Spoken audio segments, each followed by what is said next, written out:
U.S. diplomatic posts are on high alert in the Middle East as President Donald Trump considers recognizing Jerusalem as a capital of Israel.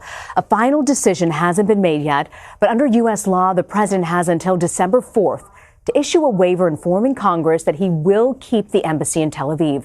Mr. Trump vowed to move the U.S. embassy from Tel Aviv to Jerusalem during the campaign. The territory has been at the center of decades of fighting between Israelis and Palestinians.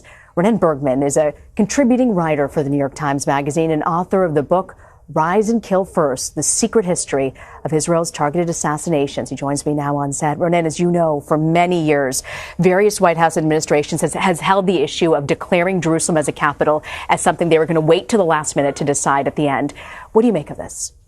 There are two separate issues here. One is the U.S. recognition of Jerusalem as the capital of Israel.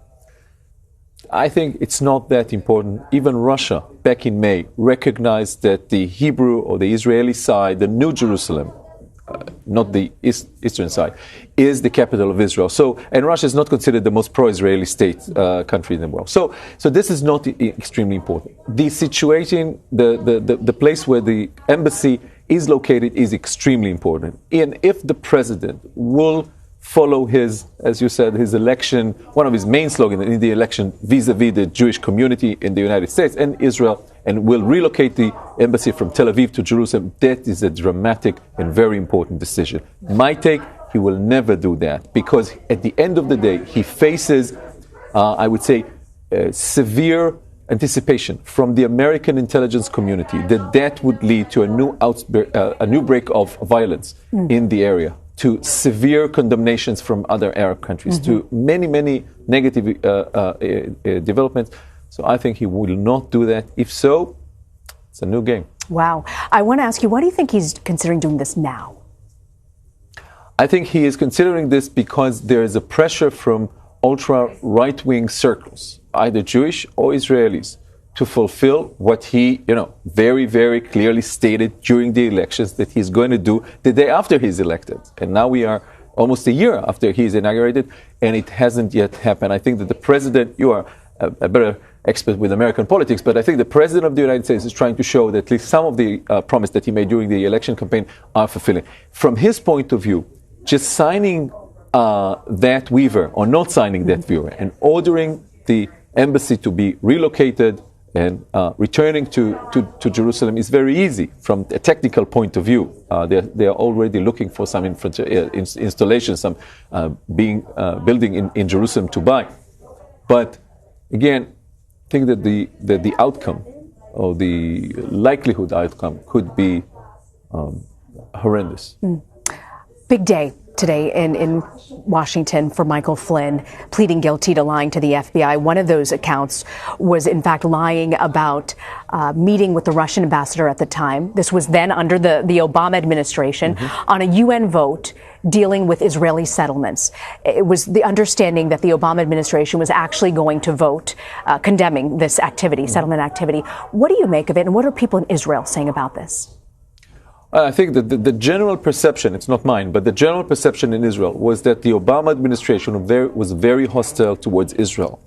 And the fact that the Obama administration did not block that UN resolution on settlement back at the time and did not object, declaring the settlement as illegal, which basically constitute a decision by international law that the settlements are illegal, and therefore a very important decision by the UN.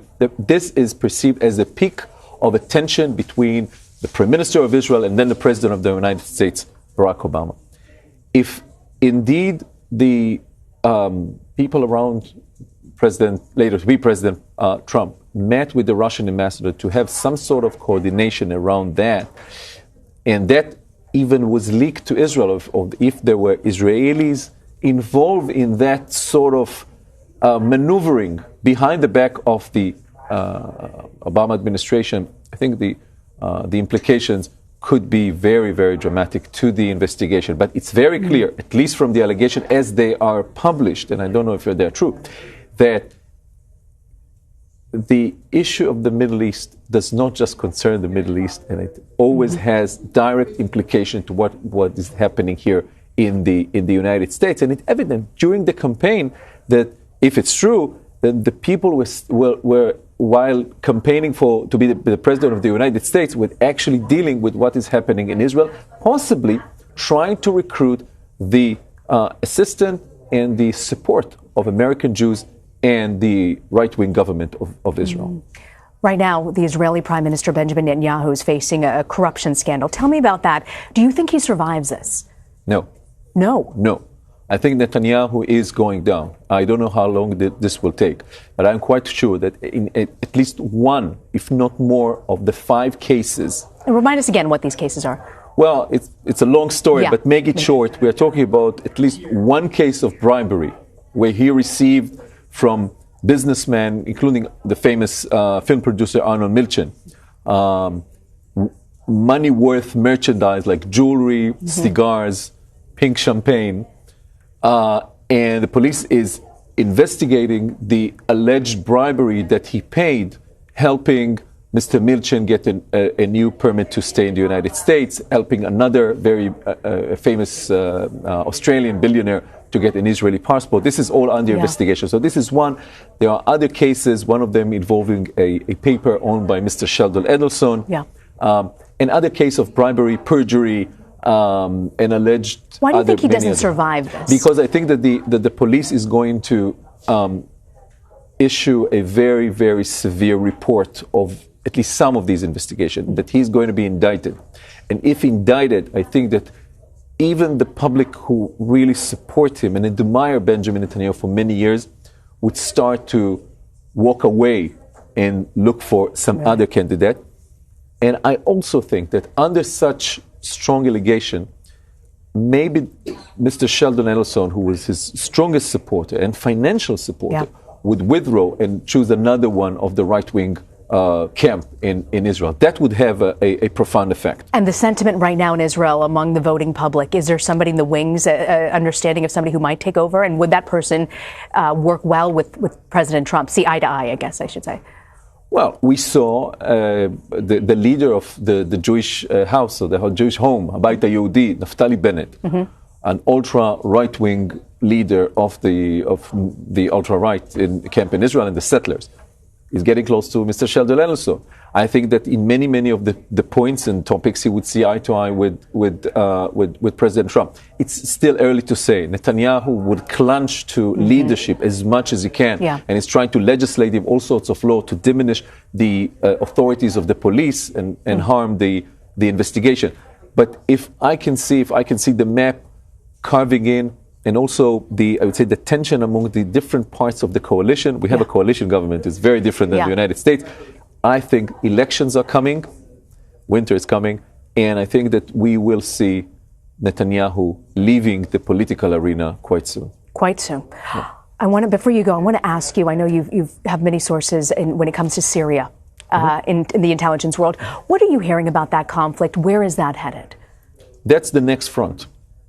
It even has a name, a no code name in Israeli intelligence. The next confrontation is going to be called the First Northern War. Why? Israel had the first Lebanon war, the invasion to Lebanon in 1982. Then it had the second Lebanon war of 2006 when it fought Hezbollah. That's in Lebanon. Now they are forecasting that it's going to be the first Northern War, which means a cross-border war between Israel and Iran and Hezbollah in Lebanon, and these forces in Syria as well.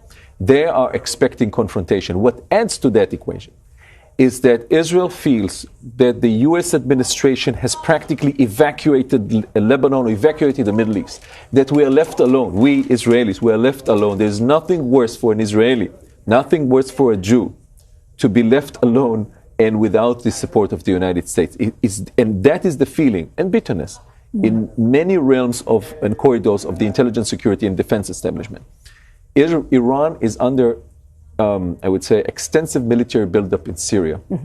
Israel has requested the United States to activate its leverage on the Russians, so the Russians would prevent the Iranians from doing that. It didn't happen. Israel asked the Russians directly.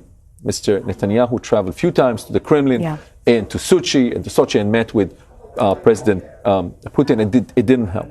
So Israel is now left with a choice, either to accept Iranian presence, stations throughout the northern border or do something. And I think sooner or later, we will see Israel planes bombing the Iranian installations throughout Syria. I can't imagine what that will look like and the type of war that could potentially launch. And the type of deterioration that the whole region can face. Well, on that not so positive note. Sorry for ending in this note. Yep. Well, we always love having you on, Ronen Bergman. Thank you very much for joining us on set. Thank you. Well, the search continues.